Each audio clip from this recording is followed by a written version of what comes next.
Scam, sambit ng karamihan na wala namang alam sa negosyo. Madalas ang mga nagsasabi nito, yung mga nag-join pero hindi inaral ang business, tamad mag-attend ng seminar, may acne syndrome. Alam ko na yan, mainipin at walang ginagawa. Ika nga, kung sino pa ang reklamador, sila rin ang hindi humahataw.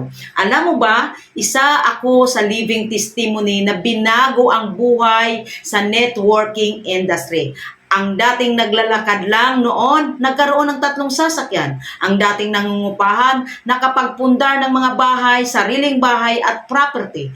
Bakit ako nagresulta? Dahil ginawa ko ng tama ang negosyo. Kaibigan, ang networking business ay may right system na. Kung susundin mo ito at gagawin ng tama, sigurado akong kikita ka ng malaking rito. Kung naniwala ka na kayang baguhin ng networking ang buhay mo, drop agree sa baba. Let's win together.